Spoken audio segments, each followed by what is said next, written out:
Saya Ana, saya akan membahas tentang isu aktual tentang hukum tata negara, yaitu pilkada pada masa pandemi. COVID-19 pertama kali ditemukan di kota Wuhan, Cina pada akhir Desember 2019. Virus ini menular dengan sangat cepat dan telah menyebar ke hampir semua negara termasuk Indonesia. Wabah pandemi COVID-19 telah mengancam kesehatan rakyat dan berdampak kepada pelemahan berbagai sektor. Dengan keadaan ini, beberapa agenda ketatanegaraan turut ditunda. Pemilihan kepala daerah juga tidak lepas dari perhatian.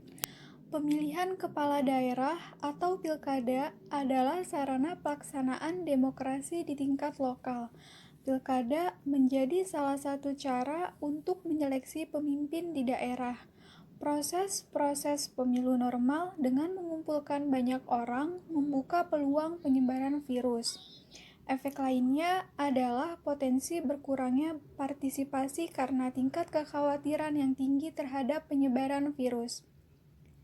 Sebagai upaya memutus mata rantai penyebaran COVID-19, Presiden menyuruhkan untuk melakukan jaga jarak dan menghindari kegiatan yang melibatkan orang banyak. Atas dasar pertimbangan tersebut, dan dengan keadaan mendesak, melalui kekuasaan Presiden, sebuah kebijakan penundaan pilkada turut dihadirkan dalam bentuk peraturan pemerintah pengganti undang-undang sebagai upaya legasi. Secara teknis, sebagai antisipasi penyebaran COVID-19, Komisi Pemilihan Umum telah mengeluarkan kebijakan yang tertuang di dalam keputusan KPU. Setelah penundaan pilkada demi penanggulangan wabah COVID-19 dilakukan, pada akhirnya proses demokrasi harus tetap berjalan dengan segala konsekuensi, karena ketidakpastian pandemi akan berakhir. Oleh karena itu, penyelenggaraan Pilkada Serentak 2020 bersinergi dengan gugus tugas COVID-19 dan berbagai instansi terkait, termasuk pemerintah daerah setempat. Kemudian muncul peraturan pemerintah pengganti Undang-Undang Nomor 2 Tahun 2020 tentang pemilihan kepala daerah atau Perpu Pilkada. Perpu ini khususnya pada pasal 120 ayat 1 dan 2 memberikan otoritas pelaksanaan Pilkada 2020 kepada KPU. KPU dapat membuat kewenangan regulasi pelaksanaannya lebih lanjut melalui peraturan KPU. Regulasi pelaksanaan pemilu pada masa pandemi COVID-19 tidak ada yang berubah, namun terdapat tambahan peraturan KPU yang disesuaikan dengan kondisi pandemi saat ini. Yang pertama, pada teknis pelaksanaan pemilu, KPU mengutamakan protokol kesehatan bagi penyelenggara serta pemilih. Yang kedua, tempat pemungutan suara atau TPS juga akan menerapkan physical distancing dengan pengaturan kursi yang berjarak 1-2 meter bagi para pemilih. Yang ketiga, peraturan pelaksanaan kampanye juga telah disesuaikan dengan protokol kesehatan. Antara lain, tidak diperbolehkan melakukan kampanye yang berpotensi membuat kerumunan. Tantangan selanjutnya adalah mewujudkan pilkada yang bersih. Pilkada Serentak 2020 berpotensi memunculkan diskresi petahana, terutama dalam penyaluran dana bansos dengan label pribadi. Pemilu di bawah bayang-bayang pandemi COVID-19 dapat mengubah konstelasi isu-isu yang semula konvensional menjadi lebih kepada rencana aksi nyata. Dalam situasi pandemi telah menunjukkan kesempatan yang sangat drastis bagi pemilih untuk mempelajari kemampuan petahana. Preferensi pemilih menyempit dan berpotensi mendorong setiap kandidat membuka gagasan yang sama, yakni mana pemerintah lokal secepatnya mengurangi dampak pandemi COVID-19. Perang gagasan antar kandidat mengenai kesejahteraan di masa pandemi COVID akan menguntungkan kandidat yang memiliki modalitas material yang tinggi, hingga dapat meningkatkan politik uang. Karena di tengah situasi dan kondisi pandemi sangat ini mengakibatkan perekonomian sedang melambat, membuat pemilih bisa saja menjadi target-target dari pihak-pihak tertentu untuk melakukan politik uang. Hal itu bisa saja terjadi apabila keterbatasan yang dihadapi oleh pihak penyelenggara dan pengawas dibarengi oleh tidak optimalnya keterlibatan publik yang kritis.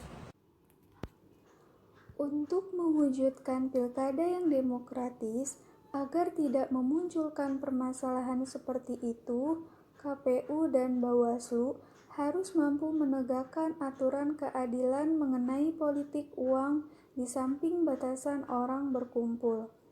Ancaman diskualifikasi kepada pelanggar sebagaimana diatur dalam Undang-Undang Nomor 10 Tahun 2016 tentang pemilihan gubernur atau wakil gubernur, wali kota atau wakil wali kota, dan bupati atau wakil bupati harus dijalankan dengan tegas demi mewujudkan transparansi dan pemilu demokratis.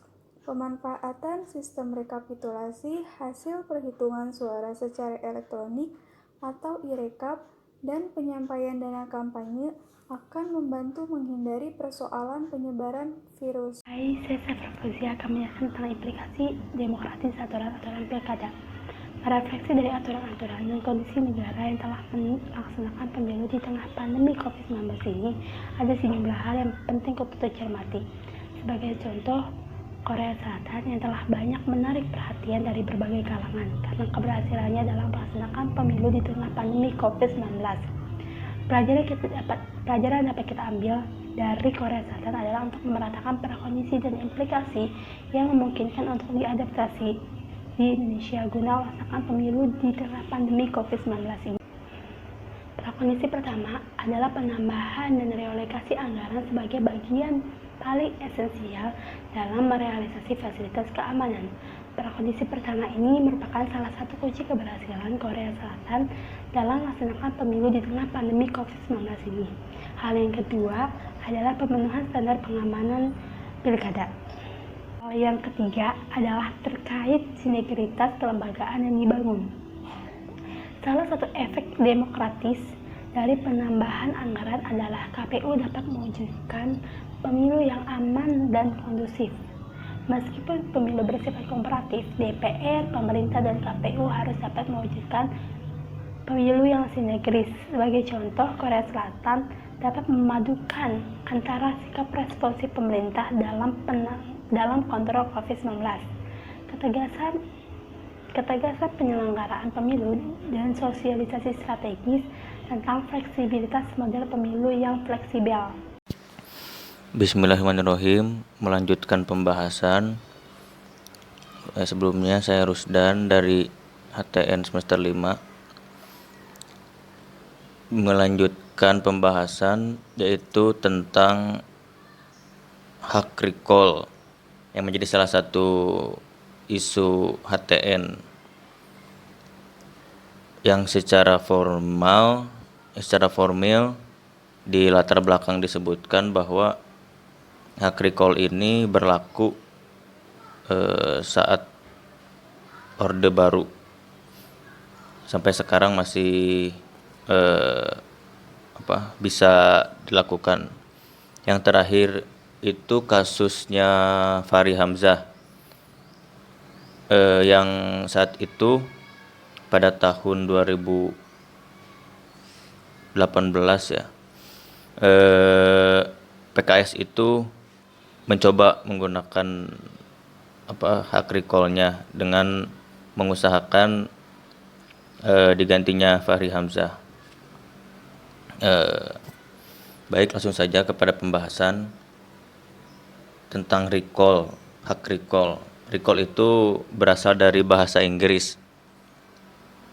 Ya, re dan call gitu. Re artinya kembali dan call memanggil. Atau ya memanggil kembali atau penarikan kembali gitu kalau diartikan ke dalam bahasa Indonesia.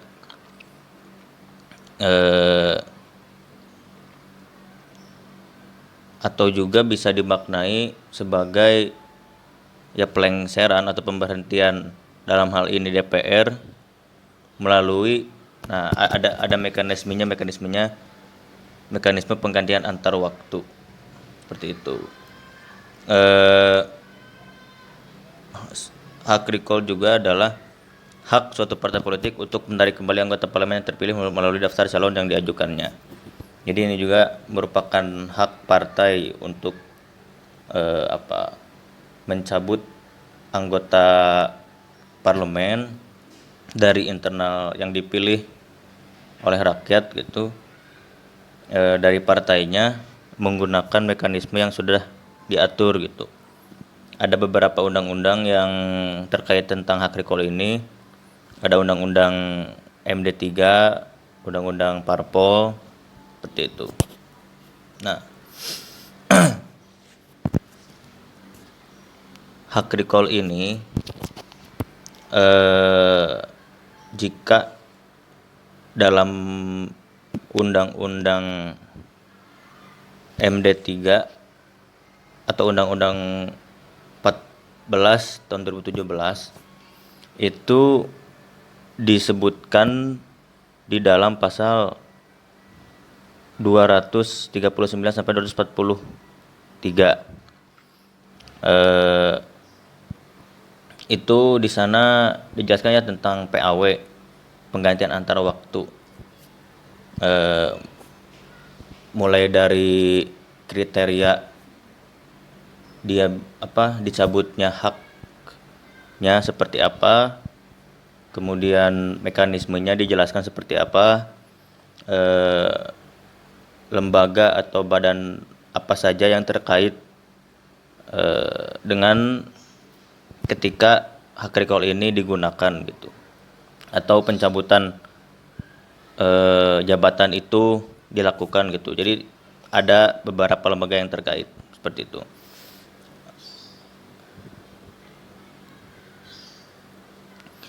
Kemudian di dalam undang-undang Parpol atau Undang-Undang 31 tahun 2002 seperti di pasal 12 ditentukan bahwa anggota Parpol yang menjadi anggota lembaga perwakilan rakyat dapat diberhentikan keanggotaannya apabila nih contoh pasal-pasal yang terkait dengan ini, jika misalkan menyatakan mengundurkan diri dari keanggotaan Parpol atau yang bersangkutan menjadi anggota Parpol lain, kemudian diberhentikan dari keanggotaan Parpol yang bersangkutan karena melanggar AD dan ART partai, kemudian melakukan pelanggaran peraturan perundang-undangan yang menyebabkan yang bersangkutan diberhentikan. Nah, ini salah satu pasal yang terkait penarikan jabatan anggota parlemen oleh partai gitu. Ada beberapa alasan seperti itu.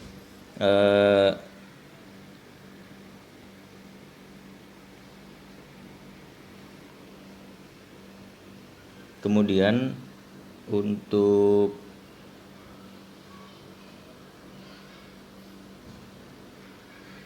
di sini sangat jelas gitu bahwa disebutkan dalam pasal-pasal undang-undang tersebut bahwa anggota parlemen yang terpilih berdasarkan hasil pemilu dan dipilih langsung oleh rakyat itu bisa diganti atau diberhentikan oleh pihak di luar dirinya gitu. Nah, dalam hal ini partai, misalkan partai itu bisa mencabut hak atau jabatan dari anggota parlemen ya ketika sudah dibuktikan bersalah gitu secara undang-undang ini gitu, dan masuk kriteria dapat diberhentikannya. Tapi kan sebetulnya untuk menafsirkan hal tersebut ya karet gitu, maksudnya tafsirnya bisa bermacam-macam gitu, dan bisa saja gitu alasannya ya alasan sekecil apapun bisa membuat seorang anggota parlemen cabut gitu ya ketika diusahakan gitu secara politis tentunya. Nah, di sisi lain kan sebetulnya ada konstitusi gitu yang menyatakan bahwa setiap orang berhak atas kebebasan berserikat, berkumpul, dan melakukan pendapat. Yaitu disebutkan dalam pasal 28E ayat 3 di Undang-Undang Dasar gitu. Jadi gimana ya? Di satu sisi ini anggota legislatif itu adalah hak konstitusinya gitu untuk berada di sana gitu. Tapi di sisi lain dengan adanya hak recall ini tidak sesuai lah gitu dengan konstitusi yang ada gitu. Nah, kemudian disinilah yang jadi perdebatan mengenai hak recall ini. Seperti itu. Nah, kemudian selanjutnya adalah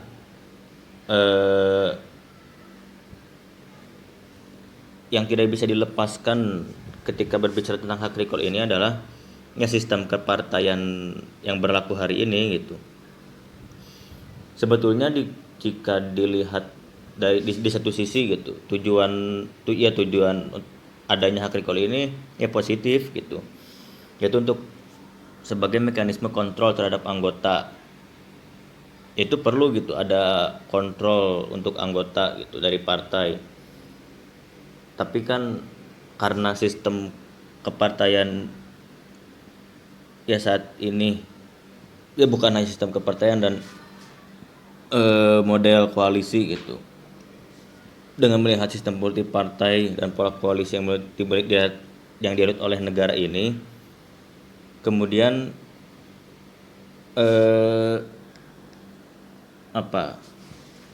melihat hak recall ini yang masih berlaku sepertinya belum terlalu efektif gitu bagi kinerja DPR gitu saat ini.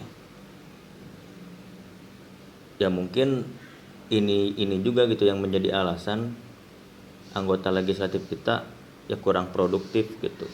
Ya karena mau ngapain dalam gerak langkahnya terbatas oleh kebijakan pimpinan partai gitu dan sebagainya lah gitu. Ya jika dia tidak sesuai kan dihantui oleh hak recall ini gitu, seperti itu.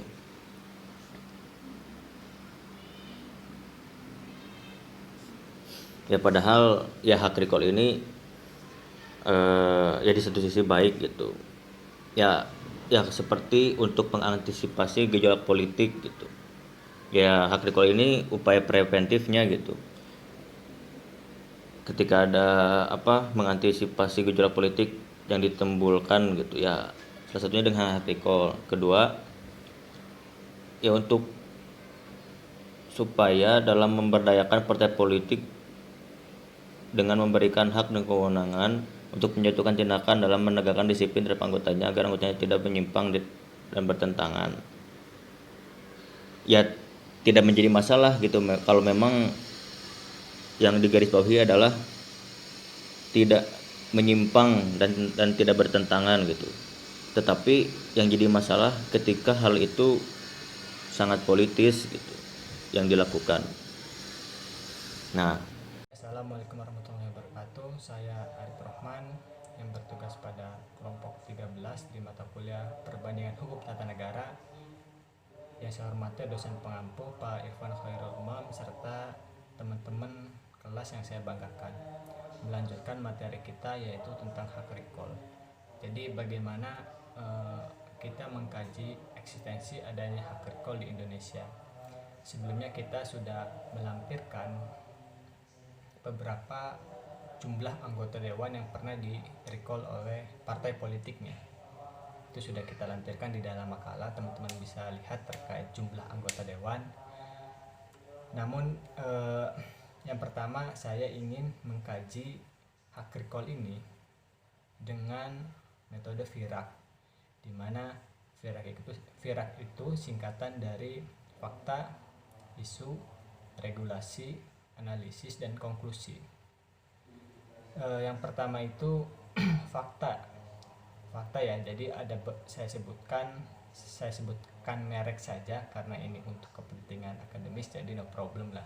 Yang pertama itu katakanlah ada Azidin dari Partai Demokrat, kemudian ada Marisa Haque dari PDI Perjuangan, kemudian ada Lili Khadijah Wahid dari Partai Kebangkitan Bangsa, serta ada Djoko Edi Sucipto Abdurrahman dari Partai Amanat Nasional. Ya, mungkin dari banyaknya anggota dewan yang pernah di-recall oleh partai politik, beberapa nama tadi yang bisa saya sebutkan untuk bahan analisis. Fakta tadi merupakan suatu kenyataan anggota partai politik yang sudah duduk di parlemen kemudian di-recall oleh partai politiknya. Dan yang kedua yaitu isu. Setelah ada fakta, kemudian kita isu. Isu itu kan bagian dari alasan kenapa partai politik itu merecall anggota partai politiknya yang sudah duduk di parlemen. Katakanlah saudari Lili Khadijah Wahid dari yang diusung oleh Partai Kebangkitan Bangsa. Saudari Lili ini di-recall karena atas alasan ikut menjadi panitia khusus di Bank Senturi. Selain itu menjadi panitia hak angket juga di mafia pajak. Kita mengetahui bahwa Partai Kebangkitan Bangsa yang saya nilai cenderung mendukung eksekutif, kemudian di sisi lain Lili Khadijah Wahid sebagai anggota dewan yang duduk di parlemen yang diusung oleh Partai PKB mengikuti menjadi pansus hak angket Bank Senturi, yang tentu ini merupakan hak protes Dewan Perwakilan Rakyat terhadap eksekutif. Tetapi karena partai pendukungnya yaitu Partai PKB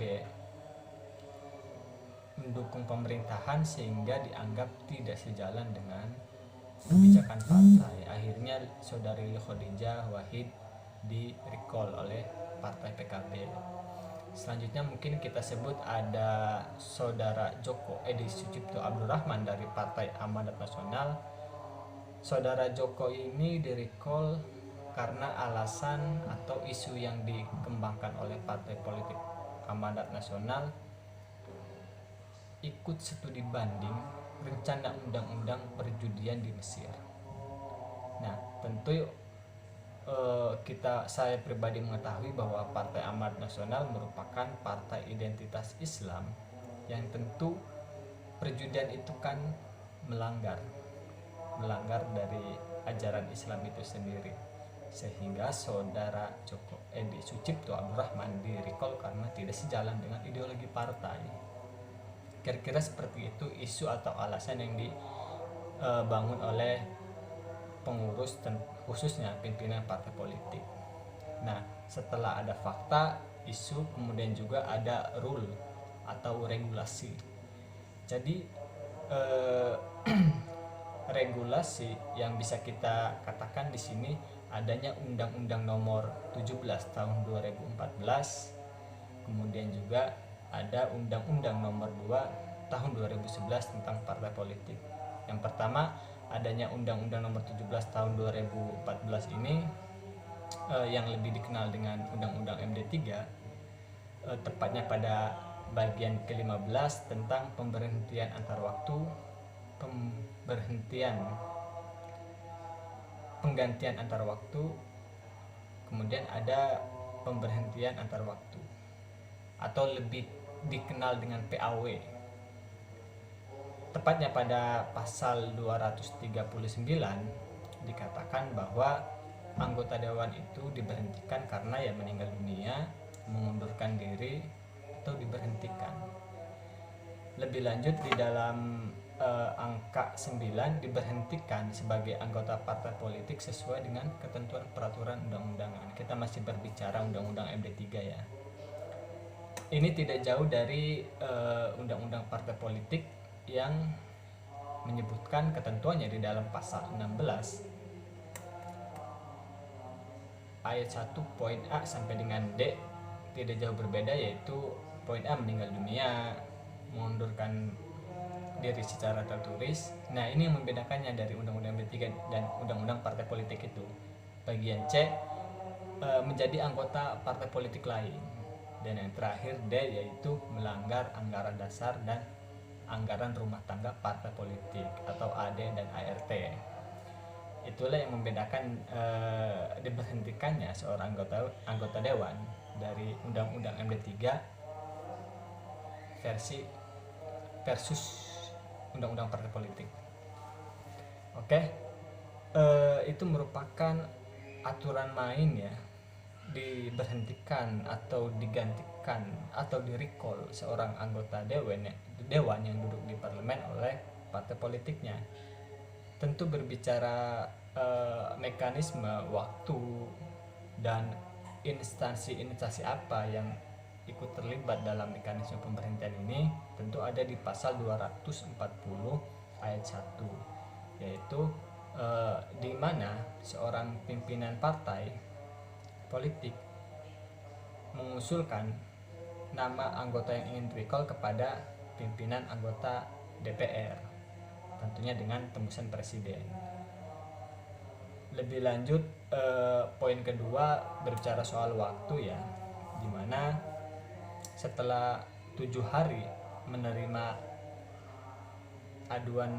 pengajuan tersebut, kemudian pimpinan anggota DPR wajib menyampaikan usulan pemberhentian anggota dewan kepada presiden untuk memperoleh peresmian pemberhentian.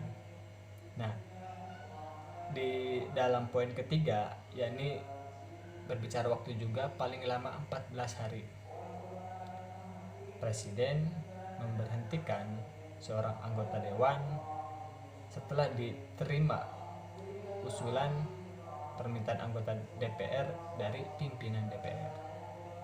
Nah, itulah regulasi yang mengatur tentang mekanisme bagaimana partai politik merecall anggota partai politiknya yang duduk di parlemen.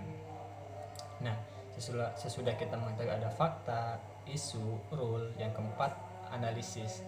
Analisis yang kita gunakan tentu analisis normatif ya, di mana kita melakukan pendekatan perundang-undangan atau bisa dikatakan juga dengan pendekatan doktrinal.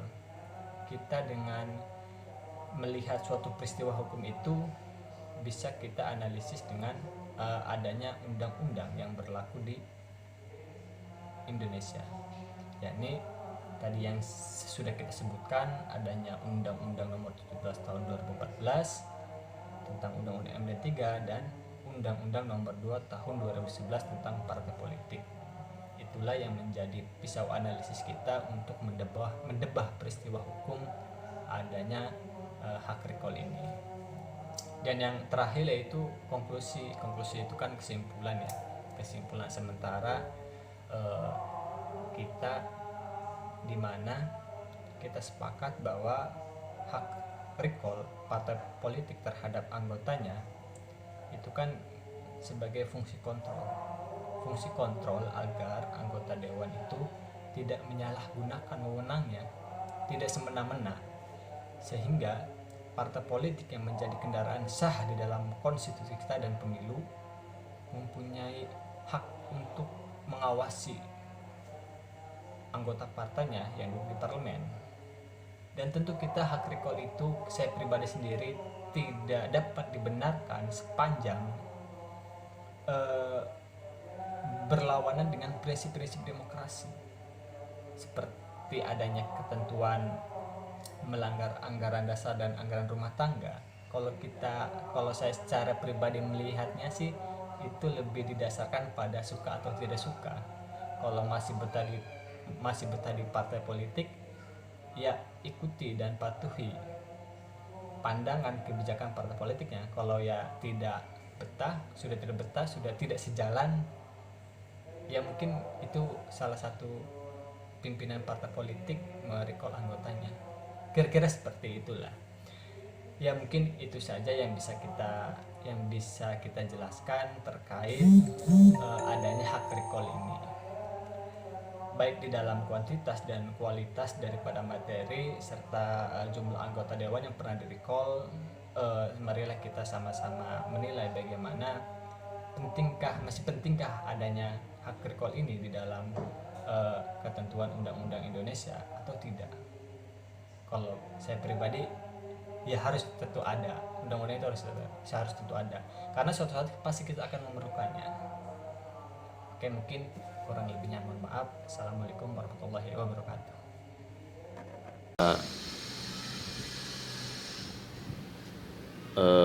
Penggantian antar waktu atau PAW itu dilakukan. Yang pertama seperti tahapan penyelidikan dan verifikasi. Ya, jadi ketika ada anggota parlemen gitu yang disinyalir ada masuk kriteria atau adanya pelanggaran gitu, dan bisa pelanggarannya itu membuat dia dicabut hak jabatannya. Di sana adalah penyelidikan dan verifikasi yang diatur ada di dalam Undang-Undang MD3 dalam pembahasan PAW.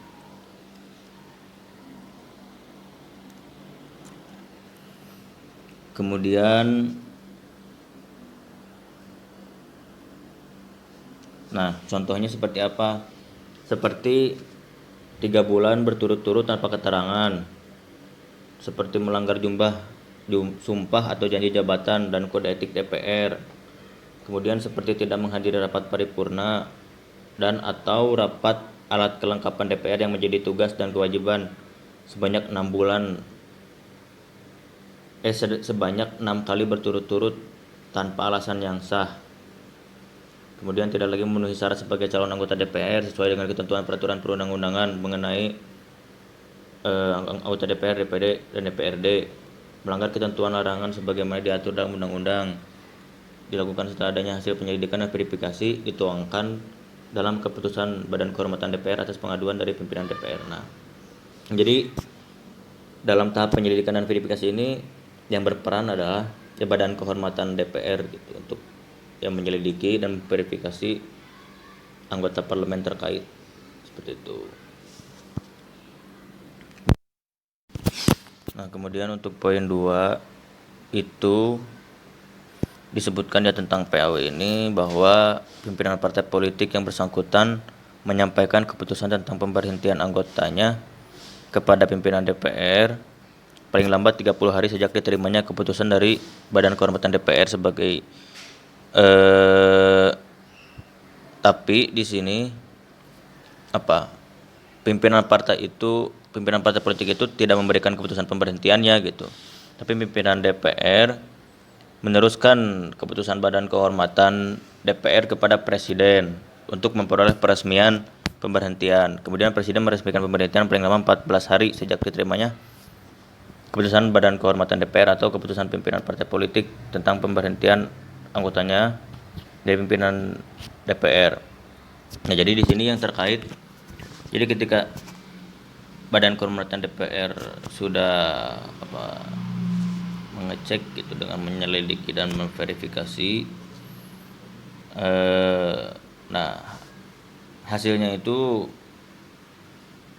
diserahkanlah kepada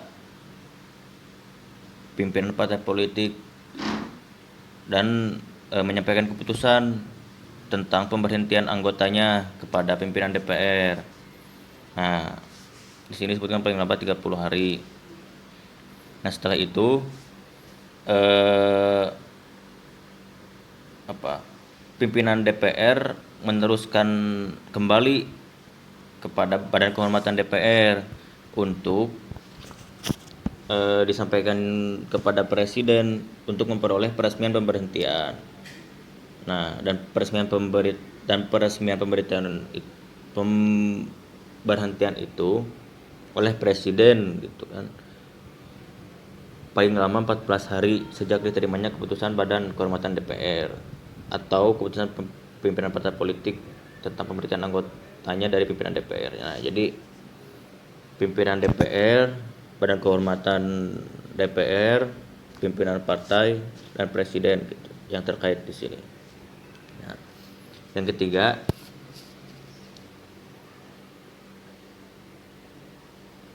bisa juga gitu dalam pelaksanaan verifikasi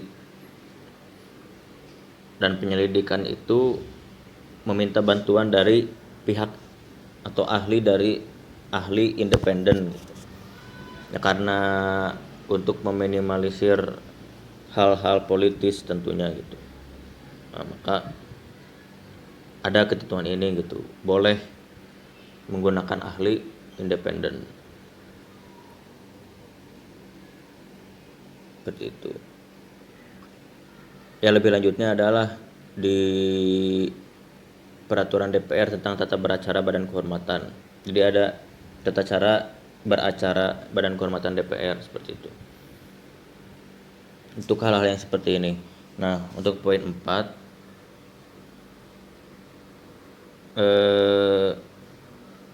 reposisi anggota DPR pasca PAW. Adapun ketentuan ya PAW, yaitu anggota DPR yang berhenti antar waktu digantikan oleh calon anggota DPR yang memperoleh suara terbanyak urutan berikutnya. Jadi ketika misalkan dia pertama, nah yang terpilih kedua terbanyak gitu di partai yang sama, kemudian daerah pilihan yang sama. Jadi di partai yang sama dia tidak pilih yang sama. Nah, itu dipilih pengganti dia gitu ketika dinyatakan diberhentikan gitu. Nah, selanjutnya adalah penyampaian penggantian PAW anggota DPR. Pimpinan DPR menyampaikan nama anggota DPR yang diberhentikan antar waktu dan meminta nama calon pengganti anggota antar waktu kepada KPU. Jadi calonnya siapa itu ditanyakan kepada KPU gitu, yang berwenang dan yang menyelenggarakan pemilu. Jadi data tentang itu ya legitimasinya ada di KPU. Jadi diminta ke KPU menyampaikan nama calon pengganti paling lambat 5 hari sejak diterimanya. Seperti itu. Nah, kira-kira itulah gitu gambaran tahapan PAW itu, dan siapa-siapa yang terkait itu tadi dijelaskan. Ada Badan Kehormatan DPR, pimpinan DPR, pimpinan partai, KPU, presiden, seperti itu. Nah, di sini ditemukan ya daftar-daftar siapa saja, dari mana saja yang pernah daftar anggota DPR yang dilakukan recall atau diusulkan recall dari tahun 77 sejak ditetapkannya hak recall ini sampai 2018. Di sini tercatat ada 36 kasus. Dari PDI 1977 sampai 1982 7 orang. Partai Golkar 1972 sampai 1982 1 orang. PDI 1982 sampai 1987 9 orang. P3 1982 sampai 1987 8 orang. P3 lagi 1992 sampai 1998 1 orang. Partai Golkar 1992 sampai 1998 1 orang. PDIP, PAN, PBR dari 2004 sampai 2009 masing-masing 1 orang. PKB 2 orang, Partai Demokrat 1 orang 2009 sampai 2014. Nah, kemudian dari 2009 sampai 2018 3 orang dari PKS. Jadi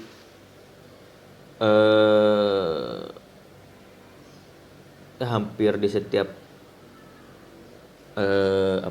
masa jabatan itu ada gitu kasus recall ini, seperti itu.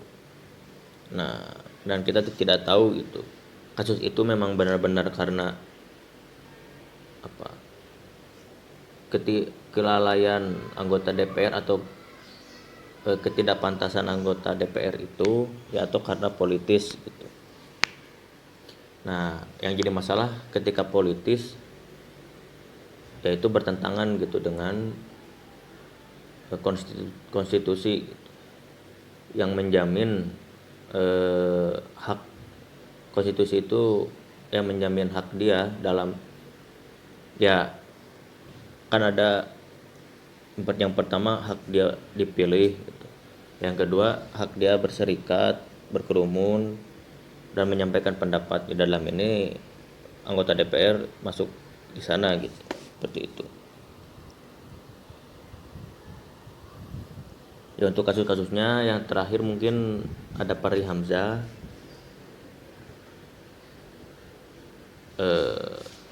Nah,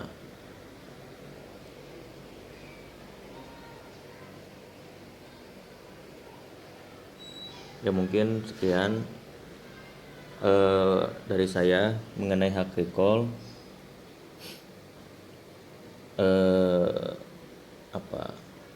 Ya ini ada positif negatifnya gitu, ada kontradiksi dan sebagainya. Mungkin ini pembahasannya saya harap bisa berkembang lagi gitu. Terima kasih. Berikut merupakan daftar anggota DPR yang di-recall atau mendapatkan recall dari tahun 1977 sampai dengan 2018. Yang pertama itu ada di tahun 1977 sampai 1982 sebanyak 7 orang dari Partai PDI. Selanjutnya 1972 sampai dengan 1982 1 orang dari Partai Golkar. Selanjutnya 1982 sampai dengan 1987 ada 9 orang dari Partai PDI lagi. Selanjutnya 1982 sampai dengan 1987 ada 8 orang dari Partai P3. Dan selanjutnya 1992 sampai 1988 ada 1 orang dari Partai P3. Dan 1992 sampai dengan 1998 ada 1 orang dari Partai Golkar. Pada tahun 2004 sampai dengan 2009 ada 4 partai yang melakukan recall, diantaranya per partai masing-masing 1 orang. 2009 sampai dengan 2014 ada 2 orang dari Partai PKB dan 1 orang dari Partai Demokrat. 2009 sampai 2018 ada 3 orang dari Partai PKS. Banyak faktor yang melatar belakangi terjadinya pergantian antar waktu atau PAW. PAW menjadi salah satu menjadi alat efektif untuk menyingkirkan anggota dewan yang berseberangan dengan keputusan penguasa. Sedangkan sekarang penggantian antar waktu menjadi alat efektif untuk menyingkirkan anggota dewan yang berseberangan dengan kepentingan partai politik. Salah satu contoh recalling yang dilakukan oleh parpol adalah recall yang terjadi pada Lili Khadijah Wahid yang terpilih menjadi anggota DPR pada pemilu 2008. Recalling terhadap Lili Khadijah oleh pemimpin Partai Kebangkitan Bangsa atau PKB karena dianggap telah di luar batas toleransi yang menyalahi kebijakan partai. Begitu juga hal yang sama dialami oleh Fahri Hamzah yang dipecat oleh Majelis Taksim PKS pada tanggal 11 Maret 2016 karena Fahri dinilai banyak melanggar aturan partai dan memperburuk citra partai. Pasca kejadian tersebut, PKS mengirimkan surat penggantian Fahri Hamzah saat rapat musyawarah Dewan Perwakilan Rakyat pada tanggal 11 Desember tahun 2017. Recalling dapat dilakukan dalam kondisi apapun, termasuk kondisi pandemi seperti saat sekarang ini, asalkan memenuhi aturan partai politik yang bersangkutan. Recalling atau DPR dapat saja terjadi apabila partai politik yang bersangkutan menganggap anggota partainya memenuhi syarat untuk dilakukannya recalling. Selain itu, gagasan tentang wewenang rakyat memberhentikan anggota DPR penting untuk disuarakan kembali di tengah situasi pandemi COVID-19 saat ini. Situasi yang dimaksud adalah ketidakmampuan DPR untuk memprioritaskan penanggulangan wabah COVID-19 di tengah kepentingan kelompok. Pada masa awal pandemi, DPR dikecam karena hendak mendahulukan rapid test untuk para anggota dan keluarga. Selain itu, banyak pihak yang tidak setuju pada langkah DPR membahas Omnibus Law, rancangan Undang-Undang Cipta Kerja RKUHP, hingga RUU Permasyarakatan di tengah situasi wabah. Belakangan ini anggota DPR kembali dikritik karena mengedarkan obat herbal COVID-19 sebelum mengantongi izin BPOM. Oleh karena itu penting memberikan kewenangan kepada rakyat untuk dapat memberhentikan wakilnya di parlemen, misalnya melalui kewenangan petisi masyarakat dapat mengganti anggota DPR yang hanya mementingkan diri sendiri di tengah pandemi dan membuat undang-undang yang tidak